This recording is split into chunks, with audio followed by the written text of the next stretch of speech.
Hi, I'm Deborah Roberts, and I'm going to be talking about natural disaster and social change, volcanic eruptions in children's literature, and the story of Thera. I'll be sharing a PowerPoint.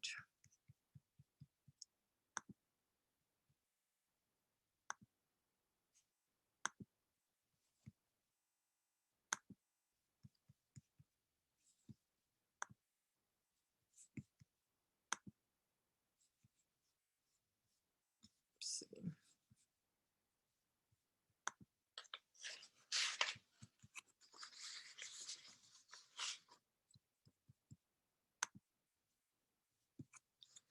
If we set aside the mythical flood that in the Greek tradition, as elsewhere in the Near East, restarts the human race, the natural disasters that loom largest in the ancient Mediterranean world are two volcanic eruptions. The first known to us primarily from archaeological and geological evidence, the second a matter of historical record, confirmed and expanded upon by archaeology. The eruption of Thera in the middle of the second millennium BCE, and the eruption of Vesuvius in 79 CE. The story of the destruction of Pompeii has long played a prominent role in the Western imagination. Since the setting of this eruption offers a historical context suitable for everything from earnest tales of early Christianity to adventure stories, and since its impact has provided the kind of details of everyday life historical novelists treasure, it isn't surprising that it should be featured in many books for children from the 19th century to the present day with no end in sight. There are picture books, like the one from which I drew my first image, and early readers. There are standalone novels, including Emily Sarah Holt's Slave Girl of Pompeii and Catherine Lasky's The Last Girls of Pompeii, the first from 1887, the second from 2007. And an episode in Pompeii seems almost a required feature of any series for children set in the past, whether it involves mystery, time travel, a diary of daily life, or a story of survival. Children's books dealing with the earlier and more cataclysmic eruption on Thera are much less plentiful, and their writers, with less information about historical setting and the details of contemporary life, must more freely imagine both Minoan society and what they presume was its dramatic collapse. It is with two notable examples of historical fiction set during the time of the Minoan eruption, Mary Ray's Song of Thunder, 1978, and Wendy Orr's Swallow's Dance, 2018, that I will be chiefly concerned in today's talk. Both novels feature a central character whose home is on Thera, called Calliste in Ray's book and the Isle of Swallows in Orr's, but who is forced into exile when a premonitory earthquake destroys the family home. Both flee to the great island, Crete, to make their lives again, and these are then further dislocated by the eruption itself and its aftermath. In both novels, the natural disaster creates the circumstances for significant social change and personal transformation, and in both, art and craft play a central and to some extent compensatory role. Like many historical novels for children, these two books are in part coming-of-age stories, and as in all such novels, the writers have sought to create protagonists in whom modern children or young adults can see themselves, with inevitable elements of anachronism. But where Ray's novel, like those, for example, of Rosemary Sutcliffe and Jeffrey Trees, seeks to play down any obvious anachronism, a task that entails its characters' acceptance to a point of traditional gender roles and their resistance to individual acts of injustice rather than social hierarchies in themselves.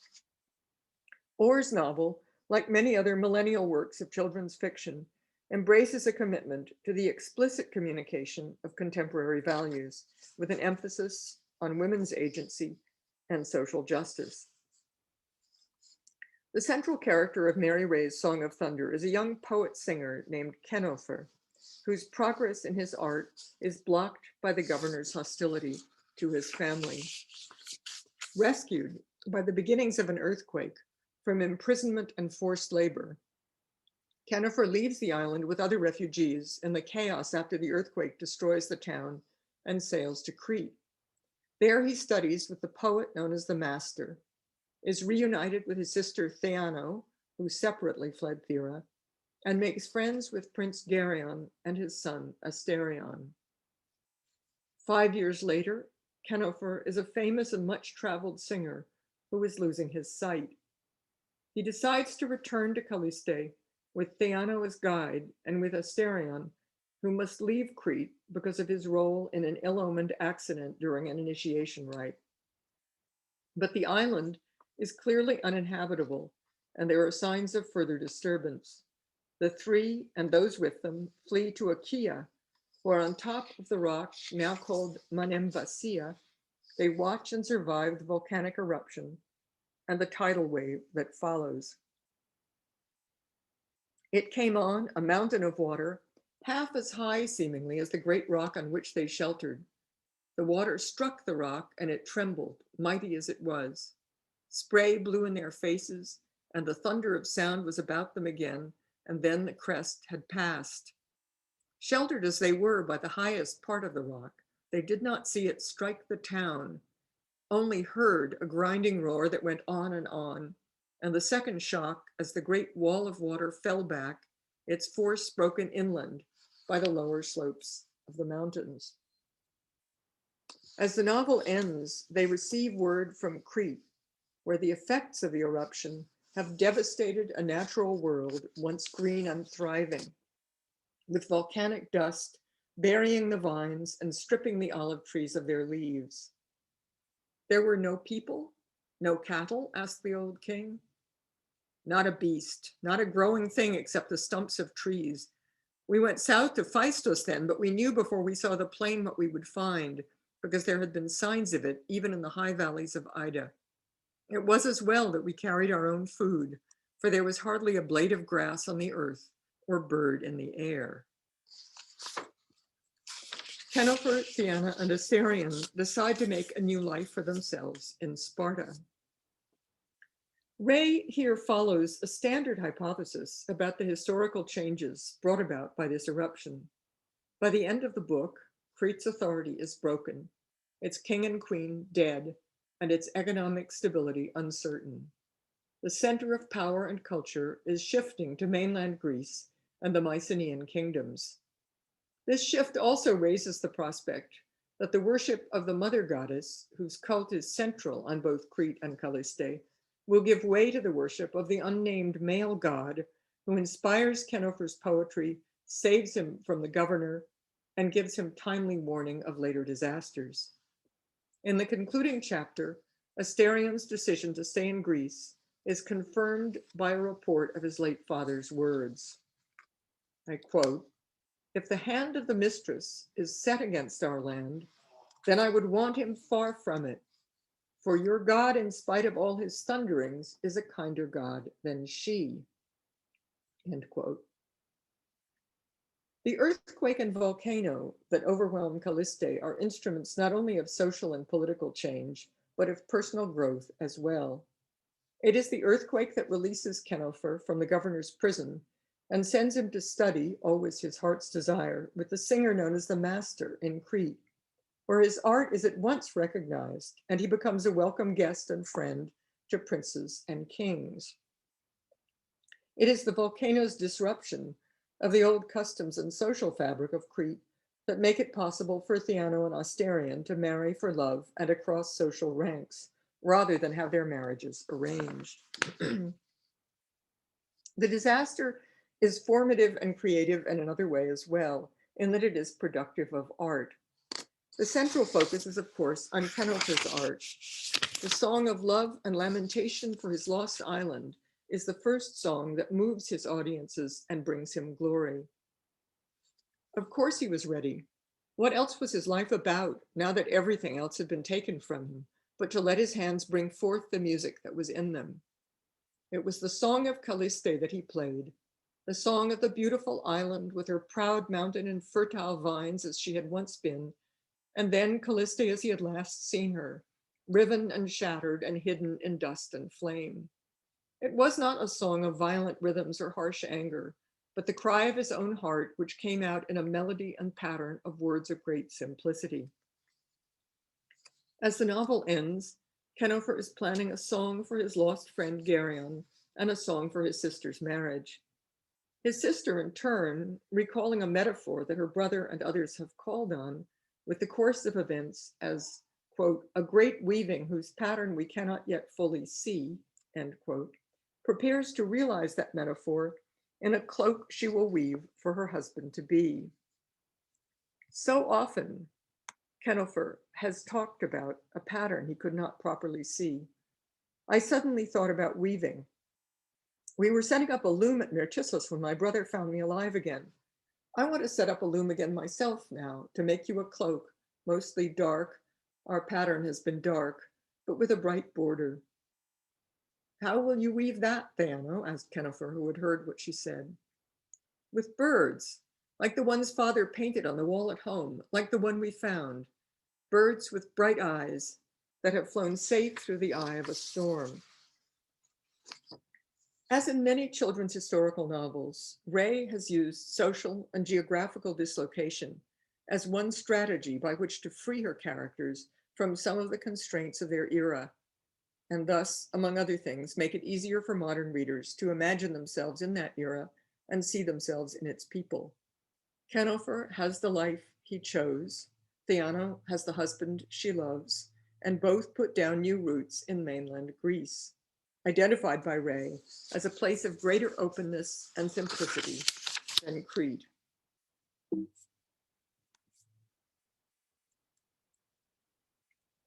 So for the second time, Theano came to a strange palace, riding in a chariot. But the house of Cretheus of Sparta was very different from any palace that he had seen in the great island. It seemed more like a manor, like Myrtissus, with its wide courtyard and the wooden gate and pillars painted and carved. There were the sounds of a farm and stables close by, and the servants and women of the house had open, friendly faces, not painted as the courtiers of Phaistos had been. Even their clothes were different, simple, brightly colored tunics. Where Ray's book takes its name from a song written by Kenofer for boy initiates of the summer guard on Crete, Oars refers to the dance performed by girls of the swallow clan of Thera as they sing to the mother goddess, whose hiccups and belches they believe caused the island's many earthquakes, and her daughter Cora. The central character and narrator, Thera, is one of these girls, and she tells the story largely in the present tense, an increasingly popular choice in recent decades, in prose interspersed with a kind of free verse. The central characters in this story are girls and women. It is an initiation rite for girls, not boys, that is disrupted, and the goddesses they worship are never displaced by a male god. Orr shows relatively little interest in the kind of large-scale historical change associated with the eruption and suggested by Ray's narrative. Instead, she tells a story about social change and crisis, the lives of refugees, and the changes in Thera's attitudes as she loses her privileged position. As a member of the Swallow clan, the priestly caste responsible for maintaining the rituals of the goddess, Thera has been imbued since childhood with the importance of this position and with the lower status of others, including her beloved nurse. When I was little, she says, I thought Nunu was my grandmother. Saying so was the only time mamas ever smacked me. My mother was Swallow clan, not a slave. I haven't got it wrong again. Nana's brother has married into the Potter caste, but Nunu herself was sold as a child to pay debts and to keep the family from purple slavery, the production of purple dye from the murex that is the lowest and most vile of occupations in this world. When the family leave for Crete, they undergo a gradual but finally dramatic reversal of fortune and status. Their merchandise proves to have been stolen in the wake of her brother's death. Her father departs for more trade, and Thera is left to try to reestablish their business and support her mother, disabled as a result of the earthquake, and her nurse. What was already difficult becomes impossible after the volcanic eruption and tidal wave bring social collapse and starvation to Crete. The barley in the fields that was ready to harvest has been smothered and scorched. Spring is the season of fresh greens. People should be out picking in the hills, but this year there's nothing to pick. The ash covered it all, and the new plants aren't strong enough to push their way through. The gentle spring rains, instead of washing it away, run the ash into pools where it hardens like rock in the next day's sun. Penniless, distrusted both as a member of the priestly class, whom the people blame for what has happened, and as an accursed resident of the island that has brought the destruction, Thera has to look after both her mother and her old nurse. What was once status is now liability, and she has no skills that would enable her to provide for them. Assisted by the kindness of people she would once have considered beneath her, she is eventually sent to the purple dye works, the only employment she can get, where with smaller children she gathers rotten meat to bait the shellfish traps and smashes shells to release the dye. She returns each day, exhausted, filthy, and stinking. Thera's understanding of her nurse undergoes a change. Nunu's worn and tired. She tries not to show that weariness to me, soothing me as if I were still a child when I return from the purple. Yet I'm not a child, and Nunu, no matter how I feel about her, is not my grandmother. She was bought by our family when she was young, to be fed, clothed, and housed in exchange for her labor. She's working still, and we give nothing back. And yet Nunu is the one earning food from the fishers. She doesn't need us. What proves to be their salvation is the fact that as a child, Thera visited Nunu's family and tried her very inadequate hand at making a pot. She learned just enough in the process that when there is a vacancy in the pottery works, the potter, a woman, is willing to take her on at the very lowest level, but with encouraging words. If you work well, you'll progress until you're an artisan yourself, free to work wherever you will. The book repeatedly drives home the ways in which Thera's changed circumstances have changed her outlook. She is, as noted above, newly conscious of the injustice of slavery. She smiles at and thanks the purple slaves rather than turning away in disgust, and plans one day to free the children she met gathering bait. She develops feelings for a young man she would once have seen as beneath her. Although in our old life, Andras could not be my friend, he is a true one, and also his voice is deep as a song, his eyes are soft, and he makes me laugh. Historical fiction inevitably reads the past from the point of view of the writer's present, whatever the text's attention to the customs and concerns of bygone eras. One of the chapters in Catherine Butler and Hallie O'Donovan's Reading History in Children's Books traces shifting representations of Roman Britain, including in recent decades, a Boudica who opposes the use of violence and a female druid with New Age ecological concerns. In her 2011 monograph, Revisioning Historical Fiction for Young Readers, Kim Wilson argues that, quote, in historical fiction for children published over the past 30 to 40 years is an inherently embedded humanistic meta-narrative of positive progression, and that in such fiction, quote, the concept of progress from the past is inextricably linked to the protagonist's potential for agency and the realization of subjectivity, with an emphasis on identity formation. In one chapter, she explores a series of fictional diaries that, for all its attention to research and accuracy of historical detail, quote, is often ahistorical in its ideological treatment of content, end quote. Among the examples she cites of a protagonist's personal and ethical development are several closely reminiscent of Thera's process of realization and self-realization. There are a couple of examples on the PowerPoint. In the last pages of the book, the feast of the mother goddess comes round. Because Thera never went through the rite that would have made her a woman, She cannot sing their island song. And this means, she fears, that the island, quote, will be lost as if it never was, as if its folk never lived at all, end quote. But the voice of her best friend who died in the destruction of the island comes to her saying, there are many rights that make a woman. In this new land, you must make your own. And so she sings. I sing for my land and all that I've lost, the stories I know of our swallow-blessed isle, of Cora, our maiden, her belching mother, and the clans who serve them from priest to purple. I sing them all, best as I can, and though my voice breaks, I sing what no one has told before, of its terrible death, that it will not be lost. She shares this song with her family and then goes out to join in the rituals, procession, song, and dance of what perhaps she can now call home. Both Kenifer and Thera commemorate their island, its life and its death in song. But here too we can find a difference that reflects the two books, different emphases and ideological biases.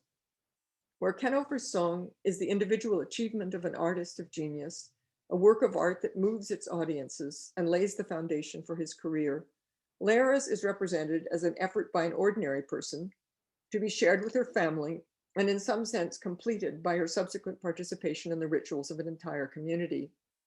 Kenifer's song is paired with his sister's weaving, art for the man out in the world, domestic craft for the woman. Thera, who sings for her family at home, will also be a professional artisan. Pompeii, preserved and excavated, is its own memorial, and to a startling and uncanny extent, keeps alive in memory the social and cultural world that succumbed to the natural disaster of the Vesuvian eruption. Children's books set in Pompeii often refer, either directly or indirectly, to the remains of the buried city. And here are a couple of examples.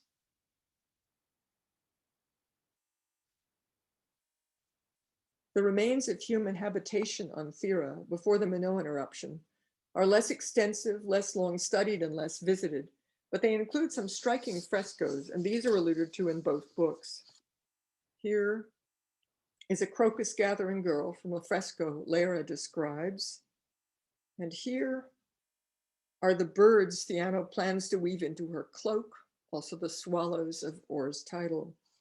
Still, both Orr and Ray imagine the lost island as commemorated primarily in song, and there is thus in both books an underlying irony.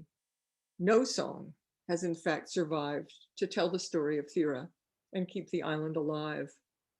Instead, the islands themselves must replace the singer's memories with acts of imagination that are also acts of reconstruction and restoration.